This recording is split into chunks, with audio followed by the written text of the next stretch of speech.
Allahu Allahu Allahu Allah Allahu Allahu Allahu Allah Allahumma salli ala sayyidina Muhammadin wa ala ali sayyidina Muhammad kama sallaita ala Ibrahim wa ala ali Ibrahim innaka Hamidum Majid.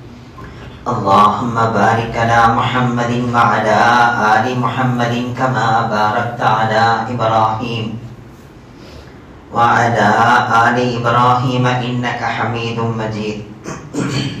Assalamualaikum warahmatullahi wabarakatuh.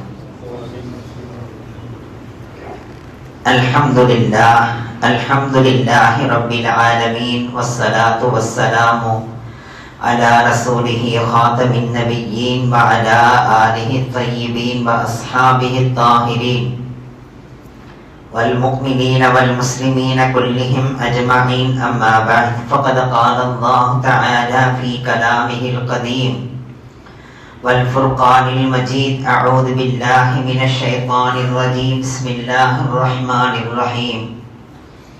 Fakulu minha wa at'imul qani'a wal mu'tar.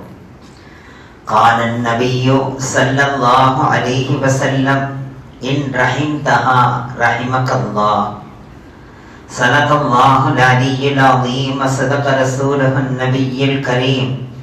Wa nahnu ala dhalika minash shahidin wash-shakirin walhamdulillahi rabbil alamin. அன்பினிந்த பெரியோர்களே, அருமை சகோதரர்களே, புனிதமிக்க மாதத்திலே நாம் எல்லாம் ஒன்று கூடியிருக்கிறோம். துல்ஹஜ் மாதத்தினுடைய மிக முக்கியமான நாட்கள் மிக நெருக்கத்தில் இருக்கின்றன. வரக்கூடிய புதன்கிழமை காலை தக்பீர் தொடங்கும். ஐயாமு தஷ்ரீக் என்று சொல்லப்படுகிற தக்பீருடைய நாட்கள் 5 நாட்கள், பிறை 9, பிறை 10, பிறை 11, பிறை 12, பிறை 13 அஸ்ர் வரையிலும் நாம் தக்பீர் சொல்லியாக வேண்டும். அந்த தக்பீருக்கு தக்பீர் தஷ்ரீக் என்பதற்கு பெயர். அதிலே ஒரு தடவை தக்பீர் சொல்வது வாஜிபாக இருக்கிறது, 3 தடவை தக்பீர் சொல்வது சுன்னத்தாக இருக்கிறது. ஆண்களும் சொல்ல வேண்டும், பெண்களும் சொல்ல வேண்டும். பரதான தொழுகைக்கு பிறகு ஒரு தடவை சொல்வது வாஜிபாக இருக்கிறது, 3 தடவை சுன்னத்தாக இருக்கிறது. ஆண்கள் உரத்த குரலிலே சொல்ல வேண்டும், பெண்கள் தங்களுக்கு கேட்கும் வகையில் சொன்னால் போதுமானது. ஆனால் பெண்களும் சொல்ல வேண்டும், முசாஃபிரும் சொல்ல வேண்டும், முகீமும் சொல்ல வேண்டும்.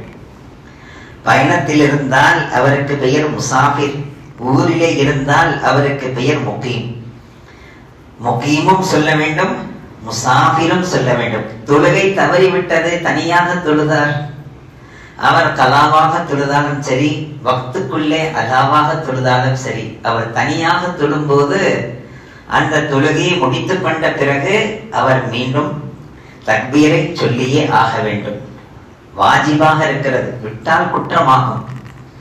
எனவே தக்பீர்களிலே கவனமாக இருக்க வேண்டும்.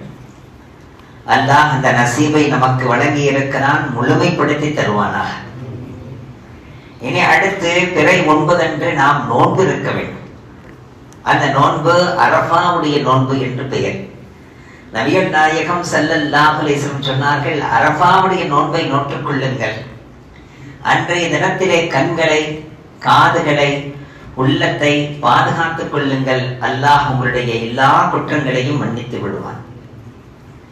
அந்த அரஃபாவுடைய தினத்திலே, துஹாவுடைய நேரத்திலே நீங்கள் சொல்லிக் கொள்ளுங்கள், லா இலாஹ இல்லல்லாஹு வஹ்தஹு லா ஷரீக லஹு லஹுல் முல்கு வ லஹுல் ஹம்து வ ஹுவ அலா குல்லி ஷைஇன் கதீர். இதை நீங்கள் அதிகம் ஓதிக்கொள்ளுங்கள். குறைந்தது 313 தடவை ஓதிக்கொள்ளுங்கள். எங்களுடைய ஆசான் பிறந்ததை சொல்வார்கள். அல்லது நேரம் அதிகமாக கிடைத்தால் 1000 தடவை ஓதிக்கொள்ளுங்கள். இல்லை, அந்த அளவுக்கெல்லாம் எங்களுக்கு புருஷத் கிடையாது என்றால் குறைந்தது 100 தடவையாவது ஓதிக்கொள்ளுங்கள் என்று சொல்லித் தருகிறார்கள். எனவே அரஃபாவுடைய நோன்பை நாம் நோற்றுக்கொள்ள வேண்டும். அந்த நோன்பு எதற்காக? அல்லாஹ் ஜல்ல ஷானஹு வ தஆலா ஹஜ்ரத் இஸ்மாயில் அலைஹிஸ்ஸலாத்து வஸ்ஸலாம் அவர்களின் இடத்திலே சுவனத்திலிருந்து ஒரு ஆட்டை அனுப்பி நமக்கு குர்பானியை தந்து விட்டார். இல்லை என்றால் அது எவ்வளவு பெரிய துன்பமாக ஆகியிருக்கும். ஆனால் ஹஜ்ரத் இஸ்மாயில் அலைஹிஸ்ஸலாத்துக்கு துன்பமாக இல்லை, ஹஜ்ரத் இப்ராஹிம் அலைஹிஸ்ஸலாத்துக்கு துன்பமாக இல்லை, ஹஜ்ரத் ஹாஜரா அம்மா அவர்களுக்கு துன்பமாக இல்லை. அவர்களுக்கெல்லாம் அது இன்பமாக இருந்தது. ஆனால் அது தொடர்ந்திருந்தால் என்ன ஆகும்? அல்லாஹ் நமக்கு சோனத்திலிருந்து ஆட்டை வழங்கி வெறும் ஆடு மட்டும் தான் என்றிருந்தால் எவ்வளவு கஷ்டமாக இருக்கும். ஆனால் அல்லாஹ் நமக்கு ஆட்டை அருங்கள் அல்லது மாடுகளில் எந்த வகை வேண்டுமானாலும் வருங்கள், ஒட்டகங்களை அறுத்துக் கொள்ளுங்கள், எவ்வளவு அழகாக நமக்கு வசதி படைத்து வசதி செய்து கொடுத்தார். அதற்கு நன்றி செலுத்தும் வகையிலே ஒரு நோன்பை வைத்துக் கொள்ளுங்கள். ஒரு நோன்பு இருந்து முதல் நாள் பட்டினி இருந்து பசித்திருந்து தாகித்திருந்து அதுவும் இப்பொழுது அடிக்கின்ற வெயிலுக்கு அந்த ஒரு நோன்பு உண்மையிலேயே 1000 நோன்புகளுக்கு சமமானது. நபி அவர்கள் சொன்னார்கள் ஸல்லல்லாஹு அலைஹி வஸல்லம், துல்ஹஜ் பிறை தெரிந்ததிலிருந்து நோன்பு நோற்றால் ஒரு நோன்பு ஒரு வருட நோன்புக்கு சமமானது. ஆனால் அரஃபாவுடைய தினத்திலே வைக்கிற நோன்பு 1000 நோன்புகளுக்கு சமமானது. இது எம்பெருமானார் ஸல்லல்லாஹு அலைஹி வஸல்லம் அவர்கள் சொன்ன சுப செய்தி. அப்படி இருக்க அந்த நோன்பை நாம் நோக்காமல் விடக்கூடாது. முதல் நாள் நோன்பிருந்து அடுத்த நாள் ஈதை கொண்டாடும் போதுதான் அந்த ஈது மிக சந்தோஷமாக இருக்கும். ஈதுல் ஃபித்ரிலே நமக்கு அந்த ஈதுல் ஃபித்ர் அவ்வளவு நிம்மதியாகவும் சந்தோஷமாகவும் இருப்பதற்கு காரணமே 30 நாட்கள் நாம் வைக்கின்ற நோன்புகள் தான். அதிலே ஒரு சின்னதொரு சாம்பிள், ஒரு நாள் நோன்பு வையுங்கள், மறுநாள் ஈதுல் அல்ஹாவை கொண்டாடுங்கள் என்று அல்லாஹ் நமக்கு ஆக்கியிருக்கிறார். எனவே நாம் இதை பேண வேண்டும். அந்த நோன்பை சுன்னத்து தானே என்று விட்டுவிடக்கூடாது. அல்லாஹ் அந்த சுன்னத்தின் மீது மிகவும் அருள் புரிய காத்திருக்கிறார். அந்த சுன்னத்தின் மீது அல்லாஹ் நமது குற்றங்களை எல்லாம் மன்னிக்க காத்திருக்கிறார். அந்த ஒரு நோன்புக்கு பகரமாக 1000 நோன்பினுடைய நன்மையை தர காத்திருக்கிறான். விடலாமா? விடக்கூடாது. எந்த ஒரு மனிதர் சுன்னத்தான நோன்புகளின் மீது கூட கவனமாக இருக்கிறாரோ அவருக்கு அல்லாஹ் ஃபர்லான நோன்புகளை இலகுவாக ஆக்கி தருவான். எனவே அந்த நோன்பை நாம் நோற்றுக்கொள்ள வேண்டும். அடுத்ததாக 10 குர்பானி கொடுக்க வேண்டும். அந்த குர்பானியிலே கவனமாக நாம் கேட்க வேண்டும். 3 நாட்கள் 10, 11, 12 12 மகரிபு வரையிலும் குர்பானி கொடுக்கலாம். பகலிலும் கொடுக்கலாம், இரவிலும் கொடுக்கலாம். இரவிலே அறுப்பது மக்ரூஹ் என்றிருந்தது, அந்த கராஹத் இன்று இல்லை. எதற்காக மக்ரூஹ் என்றிருந்தது? இரவு நேரத்தில் அறுபட வேண்டிய நரம்புகள் அறுபடாமல் போகலாம். அன்றைய காலகட்டத்தினுடைய இருள் இரவு நேரத்திலே. ஆனால் இன்று பகலை விடவும் வெளிச்சமாக இருப்பது இரவாகிவிட்டது. அந்த அளவுக்கு மனிதனது டெக்னாலஜி வளர்ந்து விட்ட காலம். எனவே இரவு என்று கிடையாது, பகலிலும் இரவிலும் நாம் அறுத்துக் கொள்ளலாம். அதற்கு அனுமதி தரப்படுகிறது. ஆண்களும் குர்பானி கொடுக்கலாம், பெண்களும் அறுக்கலாம். அறுக்க தெரிந்திருந்தால் போதும், அவ்வளவுதான். அறுக்க தெரியாமல் அறுத்து தலையை தனியாக்கி விட்டு ஹசரத் தலை துண்டாயிடுச்சு, ஹசரத் என்னுடைய குர்பானி கூடுமா ஹசரத் என்று பதட்டப்பட வேண்டிய அவசியம் இல்லை. அப்படி தவறுதலாக தலை துண்டாகிவிட்டால் மக்ரூஹ், அது அருவருக்கத்தக்கது, அதனால் குர்பானி கூடிவிடும். அதிலே எந்த சந்தேகமும் இல்லை. அவ்வளவுதான் பிரச்சனை. அப்படி என்றால் ஒன்றுமில்லை என்று அறுத்து தள்ளிவிடக்கூடாது. அந்த மக்ரூஹும் நிகழாமல் பார்த்துக் கொள்ள வேண்டும், கவனமாக இருக்க வேண்டும். இப்பொழுது நான் அறுப்பதற்கு ஆளும் கிடைப்பதில்லை, உரிப்பதற்கு மாஸ்டரும் கிடைப்பதில்லை, துண்டு போட்டு தருவதற்கு ஆள் கிடைப்பது மிகப்பெரிய பிரச்சனையாகிவிட்டது என்கிற காரணத்தால் நான் தொலைக்கு வர்றதுக்கு முந்தைய அறுத்து போட்டு வந்துடுறது என்று ஒருவர் அறுத்தால், நபிகள் நாயகம் ஸல்லல்லாஹு அலைஹி வஸல்லம் சொன்னார்கள், ஈது தொழுவதற்கு முன்பாக அறுக்கப்படுகிற குர்பானி அது குர்பானி அல்ல, உங்களது வீட்டுக்கு வாங்கப்பட்ட இறைச்சி என்றார். அதனே குர்பானி நிறைவேறாது. எனவே ஈது தொழுகைக்கு பிறகுதான் அறுக்க வேண்டும். ஆனால் இன்று எப்படி ஆகிவிட்டது என்றால், நம்முடைய குர்பானியை இன்னொருவர் அறுக்கிறார், அவரிடத்தில் பொறுப்பை ஒப்படைக்கிறோம். ஆனால் நாம இன்னும் ஈது தொழுகல, நம்முடைய குர்பானியை அவர் அறுத்துறார். அது எப்படிங்க நீங்க அறுக்கலாம் என்று கேட்டா, நாங்க தொழுதுட்டோம்ல, நீங்கள் தொழுது விட்டீர்கள் என்றால் உங்களது குர்பானியை அறுப்பதற்கு அனுமதி, அடுத்தவர்களின் குர்பானியை அறுப்பதற்கு அவர்கள் எல்லாம் தொழுதிருக்க வேண்டும். ஆனால் நம்முடைய குர்பானியிலே கிட்டத்தட்ட 80%, 90% என்று கூட சொல்லலாம், யார் யாரெல்லாம் குர்பானியை பொறுப்பில் ஒப்படைத்து இருக்கிறார்களோ அவர்களது குர்பானிகளின் நிலைமை குர்பானியாகத்தான் இருக்கிறது. அல்லாஹ் பாதுகாக்க வேண்டும். அந்த குர்பானியாக நிறைவேறாமல் போகிற காரணத்தினால்தான் சில நேரங்களில் நாம் சொல்ல வேண்டி இருக்கிறது, மைத்தோ குர்பானி தேதியாகும் பிரிவி மார் லக்தாச்சே, நான் குர்பானி கொடுத்துட்டேன் சார், ஆனா அடிக்கடி ரத்த காயம் பட்டுக்கிட்டே இருக்குது. குர்பானி கொடுத்தோம்னா அதெல்லாம் படாதுன்னு சொல்லுவாங்களே அப்படின்னா, குர்பானியாக நிறைவேறி இருந்தால் அல்லவா. யாரிடத்திலோ நாம் ஒப்படைத்து விட்டு அவர்கள் என்ன செய்தார்கள், அறுத்தார்களா, அறுக்கவில்லையா, இல்லை அறுக்கின்ற முறைகளை பேணினார்களா, பேணவில்லையா, தொழுகைக்கு பிறகு நடந்ததா, இல்லை தொழுகைக்கு முந்தி நடந்ததா, எதுவுமே தெரியவில்லை. ஆனால் குர்பானி நிறைவேறிவிட்டது என்று நாம் நினைக்கிறோம். இதே நிலைதான் ஹஜ்ஜிலையும் ஏற்படுகிறது. ஒருவர் வந்து சொல்கிறார், நம்பிக்கொள்கிறோம், உங்க குர்பானி எல்லாம் கொடுத்தாச்சு, இதுக்கு மேல ஒன்னும் பிரச்சனை இல்லை, முடி எடுத்துருங்க. உடனே நாம் முடியை களைந்து கொள்கிறோம், நம்பிக்கையின் அடிப்படையில். அதனால் தான் நமக்கு தெரிந்து நாம் குர்பானி கொடுப்பதுதான் சிறந்தது. இப்படி நாம் சொல்லுகிற நேரத்தில், அப்படி என்றால் நீங்களே பொருட்படுத்த இருக்கிறீங்களா சிலத்தில்? அதை பொருட்படுத்த அடுத்தல் என்பது அவ்வளவு சாதாரணமான விஷயம் அல்ல. இன்று எந்த அளவுக்கு அதிலே நிலைமை ஆகிவிட்டதென்றால், செம்மறி ஆடாக இருந்தால் 6 மாதம் பூர்த்தியாக வேண்டும், வெள்ளாடாக இருந்தால் 1 வருடம் பூர்த்தியாக வேண்டும். அதே நேரத்தில் மாடுகளாக இருந்தால் அந்த மாடுகளிலே பசுமாடு, எருது எல்லாமே வந்துவிடும். அவைகளுக்கு 2 வருடம் பூர்த்தியாக வேண்டும். ஒட்டகமாக இருந்தால் 5 வருடம் பூர்த்தியாக வேண்டும். ஆனால் இந்த வருடங்கள் எல்லாம் பூர்த்தியாவதிலே 1 நாள் குறைந்தாலும் கூட குர்பானி கூடாது. ஆனால் இதை எப்படி நம்புவது? ஒருவர் சொல்லுகிறார், நீங்க ஆட்டுக்கறியா இல்ல மாட்டுக்கறியான்னு சந்தேகப்படுற அளவுக்குள்ள கறியை நாங்க தர்றோம் ஹஸ்ரத் என்கிறார். அதனால நீங்க வாங்குங்க, நம்பிக்கையா வாங்குங்க என்கிறார். உண்மையிலே பஞ்சு மாதத்தான் இருக்குது. அதுக்கு பிறகுதான் தெரிஞ்சது பிஞ்சு அறுக்கிறாரு. 2 வருடம் பூர்த்தியாக இருக்க வேண்டும் மாட்டிலே.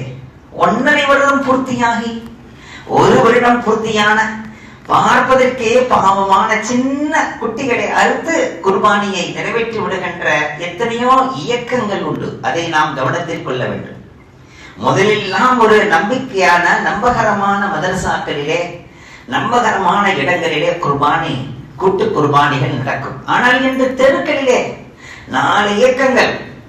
ஒவ்வொரு இயக்கத்திலேயும் அவர்கள் என்ன சொல்கிறார்கள், நாங்கள் ஜக்காத்தை வசூல் செய்து வீடுகளுக்கு நாங்கள் பொருள்களை தருகிறோம், அது எப்படியோ அப்படித்தானே இதுவும், எனவே நாங்கள் இதற்கும் பணம் வாங்கி குர்பானியை கொடுத்து அந்த இறைச்சியும் எல்லோருக்கும் பங்கு வைக்கிறோம், அதிலிருந்து வருகின்ற பணத்தை எங்களது ஃபண்டிலே சேர்க்கிறோம்.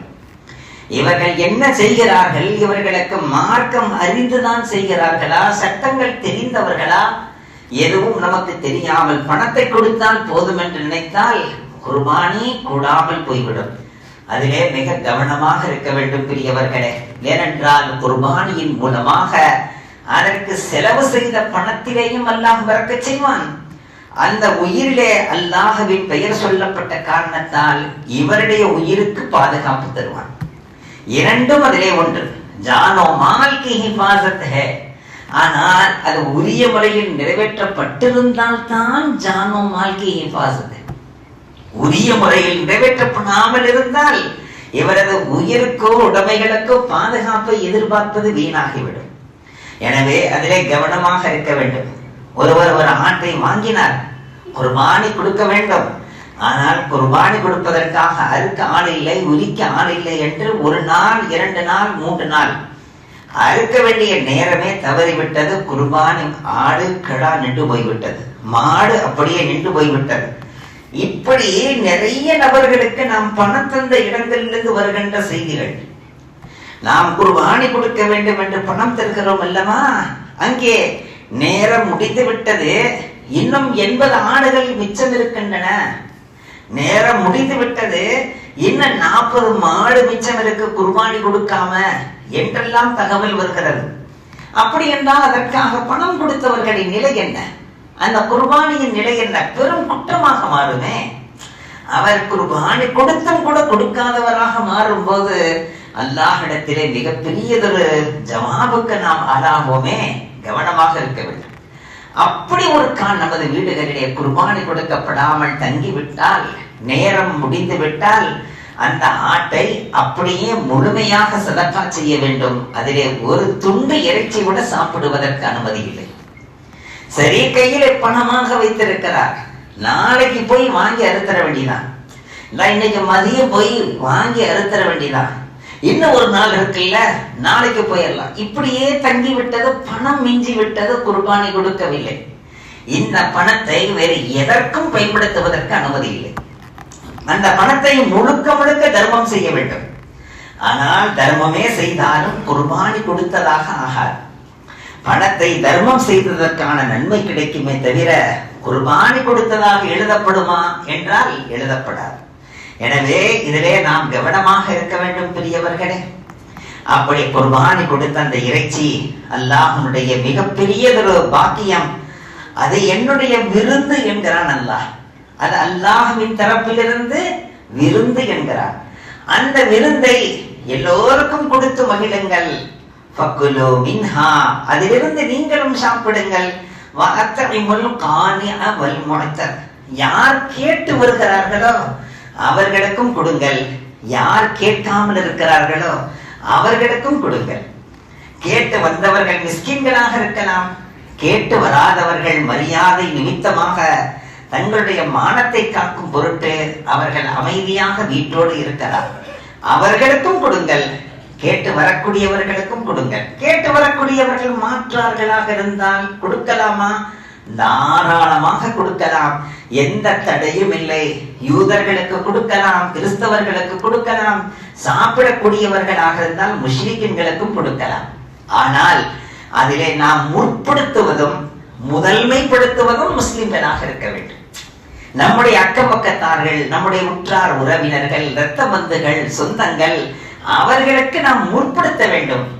அதற்கு பிறகு இவர்களுக்கும் தரலாமா என்றால் நிச்சயமாக தரலாம், எந்த தடையும் இல்லை. ஒரு ஒட்டகம் அறுக்கப்பட்டது, அதனுடைய இறைச்சிகள் பங்கு வைக்கப்பட்டன. ஹஜ்ரத் அலி ரலியல்லாஹு தஆலா அவர்கள் பள்ளிக்கு சென்றிருந்தார்கள். அவர்களது ஒட்டகம் தான் அது அறுக்கப்பட்டது. வந்து கேட்டார்கள், எல்லோருக்கும் பங்கு வைத்தீர்கள், இந்த பக்கத்து வீட்டுக்காரர் யூதர், அவருக்கு தந்தீர்களா? இல்லை இல்லை, அவரை மறந்து விட்டோம், இன்னொரு ஒட்டகத்தை அருங்கள் அவருக்கு தருவதற்காகவே என்று மீண்டும் அறுத்து அந்த யூதருக்கு அனுப்பி வைத்ததை சரித்திரம் பதிவு செய்திருக்கிறது. எனவே இது விஷயத்திலே மிக கவனமாக இருக்க வேண்டும். ஒருவர் விரும்புகிறார் என்றால் தாராளமாக தரலாம், ஒருவர் வேண்டாம் என்று மறுக்கிறார் என்றால் அவரை நிர்பந்தப்படுத்தக்கூடாது. வேணாம்னா சொல்லாதீங்க, சாப்பிட்டு பாருங்க ஒரு தடவை, அப்புறம் உங்களுக்கு ஐடியா கிடைக்கும். நஊது பில்லாஹ், எவரையும் நிர்பந்திப்பதற்கு அனுமதி இல்லை. நபிகள் நாயகம் ஸல்லல்லாஹு அலைஹி வஸல்லம் சொன்னார்கள், யாரேனும் கொடுத்து விடுகின்ற அந்த இறைச்சியை நீங்கள் வேண்டாம் என்று மறுத்து விட வேண்டாம். அப்படி அவர் கொடுத்து விடுகின்ற இறைச்சியை இங்கேயே நிறைய கிடக்குது, திங்கிறதுக்கு ஆள் இல்லாமங்களுக்கு, இதுல நீங்க கொண்டு வாங்க, சும்மா டென்ஷன் படுத்தாதீங்க, இப்படி எல்லாம் கொண்டு வந்தவரை பார்த்து பேசி விடாதீர்கள். அதை வாங்கிக் கொள்ளுங்கள். உங்களுக்கு போக மிச்சம் இருந்தால் வீட்டில் வேலைக்கு வரக்கூடியவர்கள் உண்டு, உங்களுடைய சொந்தங்களிலே, உங்களுடைய தெரிஞ்சவர்களிலே எத்தனையோ நபர்கள் பாவப்பட்டவர்கள், ஏழையானவர்கள், வருடத்தில் ஒரு முறை கூட அவர்கள் இறைச்சி சாப்பிட முடியாதவர்கள், வாங்க முடியாதவர்கள் எல்லாம் உண்டு. அவர்களுக்கு கொடுத்து மகிழுங்கள். யார் கொண்டு வந்தார்களோ அவர்களது உள்ளத்தை நோவினைப்படுத்தி விடாதீர்கள். அப்படி கொண்டு வருகிற நேரத்தில் கண்ட கேள்விகளையும் கேட்காதீர்கள். நபி அவர்கள் சொல்லி தருகிறார், வந்து கொண்டு வந்து தரக்கூடியவரிடத்திலே இது பெருசா இல்ல சிறுசா, படாக்கி சொட்டாக்கி, அவற்றை கேட்கக்கூடாது. அதே போன்று எவ்வளவுக்கு நீங்க வாங்கினீங்கன்றதையும் கேட்கக்கூடாது, அதையும் கேட்கக்கூடாது. எங்கே வாங்கினீர்கள், எவ்வளவுக்கு வாங்கினீர்கள், இந்த முன்கர் நக்கீருடைய கேள்வி எல்லாம் அவரிடத்தில் கேட்டுக்கொண்டிருந்தால் அதற்கெல்லாம் ஜவாபு சொல்லுகிற நிலையில் அவர் இல்லை. அப்படி அவர் ஜவாபு சொன்னால் சில நேரங்களில் பொய்யும் புரட்டுமாக சொல்ல வேண்டியது வரும். அவரை பொய்யராக நீங்கள் ஆக்கிவிட வேண்டாம் என்றார்கள் நபிகள் நாயகம் ஸல்லல்லாஹு அலைஹி வஸல்லம். மிக கவனமாக இருக்க வேண்டிய ஒரு அமல் தான் இந்த அமல். பெரியவர்களே, அதை நாம் மிக அழகாக செய்து முடிக்க வேண்டும். நபி அவர்களது காலத்திலே, துவக்க காலத்திலே, நீங்கள் அறுக்கின்ற குர்பானியை 3 நாட்களுக்கு மேல் வைக்காதீர்கள் என்றுதான் சட்டம் இருந்தது. 3 நாளைக்குள்ளாக கொடுக்க வேண்டியதெல்லாம் கொடுத்து ரிலீஃப் ஆயிரணும்னு சொல்லிதான் சட்டம் இருந்தது. பிறகு அல்லாஹ் இந்த உம்மத்தின் மீது காட்டிய கருணை, அடுத்த ஈதுல் அல்ஹா வருகின்ற வரையிலும் கூட நீங்கள் ஸ்டாப் பண்ணி கொள்ளலாம் என்று அல்லாஹ் அனுமதி கொடுத்து விட்டார். அனுமதி கிடைத்ததுதான் மாத்திரம் என்று பிரிட்ஜ் முழுக்க எங்கேயும் மூச்சு விடக்கூட இடமில்லாத அளவுக்கு நிரப்பி வச்சு, இப்ப திறந்தோம்னா விழுந்துருங்க, டச் பண்ணாதீங்க, நல்ல கெட்டியாகட்டும், அப்புறம் பார்த்துக்கலாம், அதை அந்த அளவுக்கு ஸ்டோர் பண்ணுகிற நிலை வந்து விட்டது. 2 நாட்களுக்கு முன்பாக நல்ல அறிந்த ஒருவர் சொன்னார், ஹசரத் நீங்கள் பயானிலே சொல்லுங்கள் ஹசரத், மக்களிடத்திலே ஒரு விழிப்புணர்வு வர வேண்டும். என்ன என்று கேட்டேன். கரிகளை மட்டும் தனியா எடுத்துட்டு எலும்புகளை மட்டுமே பிறருக்கு தர்றாங்க ஹசரத், அதுல என்ன நியாயம் இருக்கு ஹசரத்? ஏழை மாளிகளுக்கு தர்றோம், அதுல கொஞ்சம் ஒட்டி இருந்தா தானே பிரயோஜனம். அதை மட்டும் தனியா எடுத்து எலும்புகளை மட்டும் தனியா ஒதுக்கி பிறகு 2 இறைச்சி 2 எலும்பு, 2 இறைச்சி 2 எலும்பு, கசாபு கடைக்காரரை விட மிஞ்சிட்டாங்க. இப்படி எல்லாம் நடக்கிறது ஹசரத். நீங்க சொல்லுங்க ஹசரத். கிதாபிலே எழுதுகிறார்கள், எதை சொல்வதாக இருந்தாலும் மக்கள் சொல்ல சொன்னார்கள் என்பதற்காக நாம் சொல்லி விடுவதில்லை. அதிலே அர்த்தம் இருக்க வேண்டும், அதிலே பொருள் இருக்க வேண்டும். கிதாபிலே எழுதுகிறார்கள், நீங்கள் உண்டு விட்டு மிஞ்சுகின்ற அந்த எலும்புகளை ஜின்களுக்காக, அந்த மனிதனுக்கு கண்களில் படாத எத்தனையோ உயிர் ஜீவன்கள் அதை சாப்பிடும், அதிலே தண்ணீரை ஊற்றி விடாதீர்கள். அந்த எலும்புகளை தனியாக வைத்து அதை நீங்கள் வெளியே வைத்து விடுங்கள். அதிலே ஒரு பெருமண்ட மஹ்லூக் அதை சாப்பிடுகிறது, அதை தண்ணீரில் போட்டு விட்டால் அது கெட்டு போகும், அவைகளுடைய ரிசுக்கை வீணாக்காதீர்கள் என்று எம்பெருமானார் ஸல்லல்லாஹு அலைஹி வஸல்லம் சொன்னதை ஹதீஸிலே பார்க்கிறேன். அந்த ஹதீஸினுடைய விளக்கத்திலே நீங்கள் அப்படி எலும்புகளை போடுகிற போது அப்படியே சுத்தமாய் வடிச்சு எடுத்து நறுக்கி எடுத்து அந்த எலும்புகளை போடாதீங்க. அந்த எலும்புல கொஞ்சம் ஒட்டி இருக்கிற மாதிரி பார்த்துக்குங்க, அந்த எலும்புல கொஞ்சம் ஏதாவது இருக்கிற மாதிரி பார்த்துக்குங்க. சாப்பிட வேண்டியதை சாப்பிடுங்க, ரொம்ப ஒட்டுமொத்தமாக வலிச்செடுத்து அந்த எலும்பை போட வேண்டும் என்று நினைக்க வேண்டாம். அதிலே கொஞ்சம் இறைச்சிகள் ஒட்டி இருந்தால் விடுங்கள், அதை அல்லாஹ்வுடைய மஹ்லூக்குகள் சாப்பிடட்டும். அதிலே எத்தனையோ ஈமான் கொண்ட ஜின்களும் கூட பங்கெடுக்கலாம், அதிலே எத்தனையோ நல்லோர்களுடைய பங்குகள் இருக்கலாம், அதை விட்டு விடுங்கள் என்று கிதாபில் எழுதுகிறார். அப்படி ஒரு அழகான உபதேசம் இருக்கும் போது நம்மிலே வாழுகின்ற, நம்மோடு வாழக்கூடியவர்களுக்கு தருகின்ற அந்த குர்பான இறைச்சியிலே அழகான முறையிலே நல்லதொரு இறைச்சியாக பார்ப்பதற்கு சந்தோஷம் தருகின்ற வகையிலே நல்ல முறையில் எடுத்து கொடுக்க வேண்டும். அதை அவர்கள் பார்த்து மகிழ்ச்சி அடைந்தால் அதுதானே நமக்கு துவா. பெரியவர்களே, அதிலே கவனமாக இருக்க வேண்டும். ஒரு ஆடு எங்களது வீட்டிலே மொத்தமாக அத்துணை பேருக்குமாக ஒரு ஆடு கொடுப்பதுதான் எங்களுக்கு வழக்கம். நீங்க அதை எதையும் சொல்லி எல்லாம் மாத்திக்கிட்டு இருக்காதீங்க ஹசரத் என்று சொன்னால் நான் மாற்றவில்லை.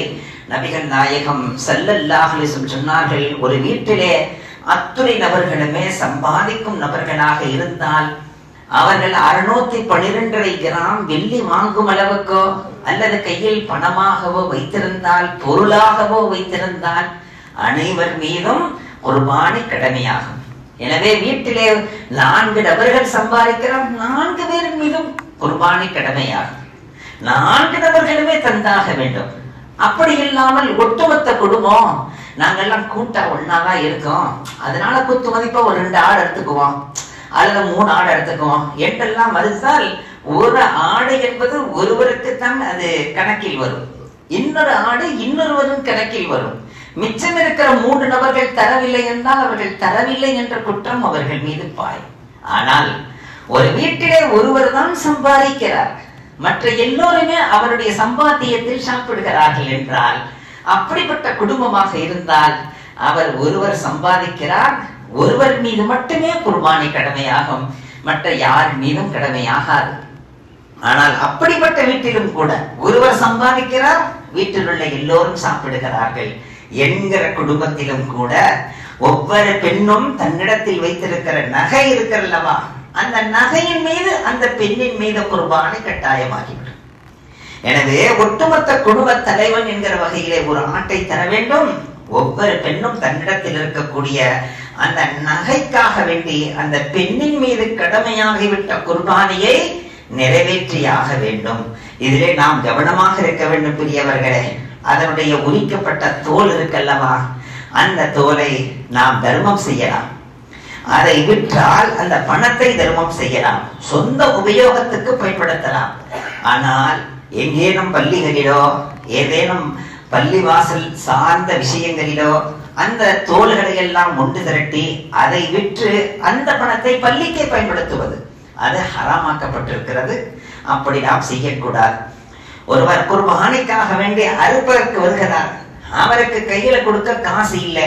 உடனே அந்த குர்பானி இறைச்சியிலிருந்து ஒரு 2 கிலோ நீங்க எடுத்துக்குங்க, அந்த தோலையும் நீங்கள் எடுத்துக்குங்க, 4 காலையும் நீங்கள் எடுத்துக்குங்க, அந்த தலையை நீங்கள் எடுத்துக்குங்க, அதுக்கு மேல காசு கட்டு நிக்காதீங்க என்று சொன்னால் அது கூடாமல் போய்விடும்.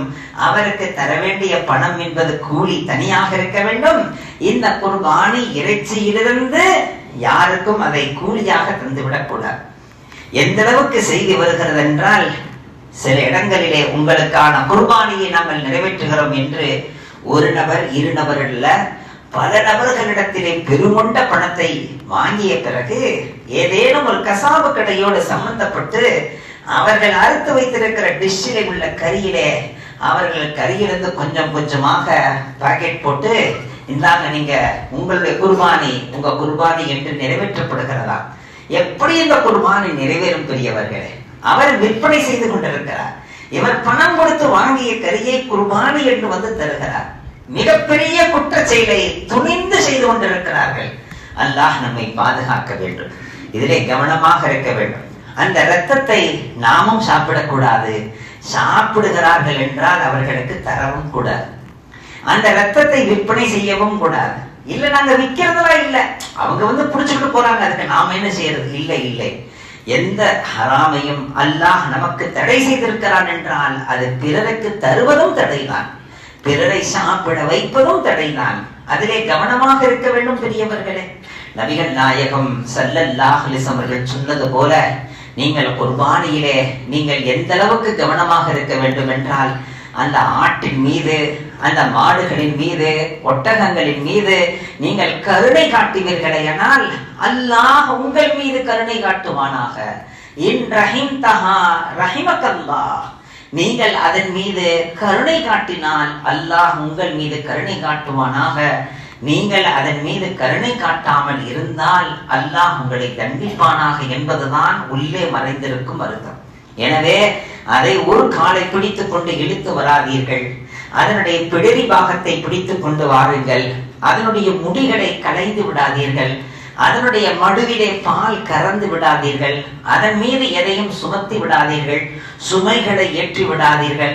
அந்த 2-3 நாளைக்கு கட்டி வச்சிருப்பாங்க சில வீடுகள்ல, அதுக்கு நல்ல உணவை கொடுத்து அருங்கள் என்று சொல்லுவதற்காகவும், கண்கூடாக பார்த்து கொண்டே இருந்து அறுக்க வேண்டும் என்பதற்காகவும் சொல்லப்பட்டதே தவிர, வீட்டில் உள்ள எல்லாரும் போய் இது மேல ஏறி உட்கார்ந்து அதை விளையாட்டு பொருளாக 3 நாளைக்கு பயன்படுத்தி பிறகு குழந்தைகளுடைய விளையாட்டு பொருளாக ஆக்கி அறுப்பது மிகப்பெரிய குற்றம் என்று எழுதுகிறார். அதிலே நாம் கவனமாக இருக்க வேண்டும் பெரியவர்களே. அல்லாஹ் ஜல்ல ஷானஹு வ தஆலா குர்பானியை நமக்கு மிகப்பெரிய நிஅமத்தாக தந்திருக்கிறார். அதை நாம் நிஅமத்தாக உணர வேண்டும். இது அந்த ஆட்டினுடைய கழுத்திலே வைக்கப்படுகின்ற கத்தி அல்ல, என்னுடைய மனோ இச்சையின் மீது வைக்கப்படுகிற கத்தி என்ற எண்ணம் வர வேண்டும். எப்படி குர்பானியிலே 3 பங்கு தருகின்றோமோ அதே போன்றுதான் குர்பானியிலே 3 பங்காக ஆக்கி தர வேண்டும். அந்த 3 பங்கிலே ஒரு பங்கை தனது வீட்டுக்கு எடுத்துக் கொள்ளலாம், இன்னொன்றை ஏழை வாழைகளுக்கு தரலாம், இன்னொன்றை சொந்த பந்தங்களுக்கு தரலாம். இல்லை எனக்கே வேண்டும், நானே தேவையுள்ளவனாக இருக்கிறேன் என்று ஒருவர் சொன்னால் ஒட்டுமொத்தமாக தானே எடுத்துக் கொள்ளலாம். இல்லை இல்லை, வருடம் முழுக்க நாம் தான் சாப்பிட்டுக் கொண்டிருக்கிறோமே, வருடத்தில் ஒரு முறை ஏழைகள் சாப்பிடட்டுமே என்று ஒட்டுமொத்தமாக தர வேண்டும் என்றால் ஒட்டுமொத்தமாக கூட ஏழைகளுக்கு தந்து விடலாம். அதிலே எந்த தடையும் இல்லை என்பதை நாம் தெரிந்து கொள்ள வேண்டும். அன்பிருந்த பெரியவர்களே, குர்பியத், இந்த குர்பானியிலே இல்லை இருப்பது என்ன? குர்பியத், கரீப் ஹோ ஜானா, அல்லாஹ் கே கரீப் ஹோ ஜானா. அந்த குர்பியத் இருக்கிறது. அந்த குர்பியத் உள்ள எதுவாக இருந்தாலும் உள்ளே சேரலாம். 7 பங்கு இருக்கல்லவா ஒரு மாட்டிலே, அதிலே 4 குர்பியத் குர்பானிக்காக உள்ளது இருக்கிறது. இன்னொருவர் என் குழந்தைக்கான அகீகா என்று ஒருவர் சேருகிறார். இன்னொருவர் நான் நேர்ச்சை செய்திருந்தேன், அதற்காக நான் ஒரு பங்கு சேருகிறேன் என்கிறார். இன்னொருவர் நான் சதக்கா உள்ளே பங்கு சேர்கிறேன் என்கிறார். இப்பொழுது சதக்கா உள்ளே வந்து விட்டது, அதே நேரத்தில் நதுரும் உள்ளே வந்து விட்டது, அகீகா உள்ளே வந்து விட்டது. மிச்சமுள்ள 4 நபர்கள் தன்னுடைய குர்பானியை நிறைவேற்ற பணம் தந்து விட்டார். எல்லாருமாக சேர்ந்து ஒரு மாடு என்றால் தாராளமாக கூடும் பெரியவர்களே. ஏனென்றால் நேர்ச்சையாக இருந்தாலும் நோக்கம் குர்பியத்து தான். நன்றிக்காக அல்லாஹ்வுக்கு சுக்ரியா செய்து அறுத்தால் அதற்கும் பெயர் குர்பியத்து தான், உள்ளே மறைந்திருப்பது. இனி அகீகா இறைச்சி இருக்கல்லவா, அதுவும் குர்பானி கொண்டுதான். எனவே குர்பானிக்குள்ளே இவைகள் எல்லாம் சேரலாம். ஆனால் ஒருவர் இந்த சீசன்ல நம்ம உள்ள நுழைஞ்சாதான் எல்லாருக்கும் அறுக்கிறத, பெரிய மாடை அறுத்து பங்கு வச்சா தாங்க கொஞ்சம் நல்ல கரியா கிடைக்கும் என்று கரியை மையமாக இறைச்சியை மையமாக வைத்து ஒருவர் உள்ளே சேர்ந்தாலும் 7 நபர்கள் குர்பானியும் கூடாமல் போய்விடும். எனவே நாம் குர்பானி கொடுக்கிற நேரத்தில் நமக்கு தெரிந்த அறிந்த நம்முடைய அன்பர்கள் அப்படிப்பட்டவர்களை சேர்க்க வேண்டும். சேர்த்த அனைவருடைய உள்ளத்திலேயும் குர்பானி தான் நோக்கமாக இருக்கும் அல்லவா, அப்படிப்பட்டவர்களை சேர்த்துக் கொண்டு ஒரு மாட்டுக்கு பணத்தை போய் கட்ட வேண்டும். அப்படி பணம் கட்டுகிற இடத்திலே உரிய முறையில் அவர்கள் அறுக்கிறார்களா, ஷரியத்தை பேணுகிறார்களா என்பதை கவனிக்க வேண்டும். 7 நபர்களின் பெயரையும் வாசித்து இந்த 7 நபர்களின் தரப்பிலே அல்லாஹுக்காக தரப்படுகிறது என்று அறுக்கப்பட வேண்டும். 10ஆம் 7வது மாடுங்க, 7 நபர்கள் பேரிலே அந்த 7 நபர்கள் யாரு? இன்னொரு மாற்றை எடுங்க, 7 நபர்கள் பேரிலே, இப்படி நபர்களின் பெயரை சொல்ல வேண்டும். இவர்களின் தரப்பிலே அல்லாஹுக்காக அறுக்கப்படுகின்றது என்று அறுக்கப்பட வேண்டும். அடுத்து அந்த தோல் எப்பொழுது உரிக்கப்பட வேண்டும், அந்த தோலை எப்படி பயன்படுத்த வேண்டும், அனைத்தையும் நபி அவர்கள் சொல்லிவிட்டார்கள். எதையுமே நபி அவர்கள் சொல்லாமல் இல்லை. ஒருவர் ஆடு இருக்கிறார் மாடு இருக்கிறார் என்றால் அதை மறைப்பாக வைத்து அருங்கள், பொதுமக்கள் எல்லாம் பார்க்கின்ற வகையில் அறுக்காதீர்கள். அப்படி அறுக்கும் போது அதை படமெடுத்து எல்லாருக்கும் காட்டாதீர்கள், படமெடுத்து காட்டாதீர்கள் என்று நபி அவர்கள் சொன்னாங்களா ஹசரத்? அன்னைக்கு மீடியாக்களே இல்லையா ஹசரத் என்றெல்லாம் கேட்டு விடுவார்கள். அதற்காக சொல்லுகின்றேன், எந்தெந்த காலகட்டத்திலே எதை செய்தால் குழப்பம் நிகழும் என்று இருக்குமோ அந்த குழப்பத்திலிருந்து நாம் விடுதலையாவதற்கும் விடுவித்துக் கொள்வதற்கும் வகை இருக்குமானால் அதை நாம் கடைபிடித்தே ஆக வேண்டும். எல்லோருக்கும் மத்தியிலே வைத்து நாங்கள் ஒரு ஒட்டகத்தை அறுக்கிறோம் பாருங்கள் என்று அறுத்தால் அது வன்மமாக காட்டப்படும். அதனுடைய இரத்தங்களின் மீது நாம் எந்த வகையிலும் இறக்கப்படாதவர்கள், இரக்கமில்லாதவர்கள் என்று உலகத்தில் மீடியாக்கள் பரப்பும். எனவே அதை நாம் செய்யக்கூடாது. எனது வீட்டிலே கொடுக்கப்பட்ட குர்பானி பாருங்கள், தோல் உரிக்கப்படுகிறது, பாருங்கள் துண்டு செய்யப்படுகிறது, பாருங்கள் ரத்தம் ஓடுது, இதையெல்லாம் படமெடுத்து ஊருக்கெல்லாம் காட்டிக் கொண்டிருக்கிற நிலை இருந்தால் அதில் உள்ள இஹ்லாஸ் போய்விடும். குல் இன்ன ஸலாத்தி வ நுசுகி வ மஹ்யாய வ மமாதி லில்லாஹி ரப்பில் ஆலமீன். யா அல்லாஹ், என்னுடைய தொழுகை வணக்கம், நான் தருகின்ற குர்பானி, என்னுடைய உயிர், என்னுடைய பிரிதல் அனைத்தும் உனக்கே உரித்தானது என்பதுதான் அங்கே நோக்கம். அது இல்லாமல் போய்விடும். குருட்டு ஆடு குறைவாக கிடைத்தது என்று அறுத்து விடக்கூடாது. கொம்பு முறிந்த ஆடுகளை வாங்கிவிடக்கூடாது. நொண்டி ஆடுகளை அழித்து விடக்கூடாது. கை கால்களிலே சொறி சிறந்திருக்குமானால், பெரிய நோய்கள் பாதிக்கப்பட்டிருக்குமானால் அப்படிப்பட்டது குறைந்த விலையில் கிடைக்கிறது என்பதற்காக குர்பானி கொடுத்திடக்கூடாது. குர்பானி கூடாமல் போய்விடும். இத்துணை சட்டங்களையும் என்னால் முடிந்த மட்டிலும் சொல்லிவிட்டேன். வல்ல ரஹ்மான் மனதிலே பதிய வைத்து அமல் செய்கின்ற பாக்கியத்தை அல்லாஹ் நம் அனைவருக்கும் தந்தருள்வானாக. அன்பிணைந்த பெரியோர்களே, வியாழக்கிழமை என்று ஈதுல் அத்ஹாவினுடைய சிறப்பு தினம், ஈதுல் அத்ஹா பெருநாள், பக்ரீத் திருநாளாக இருக்கிறது.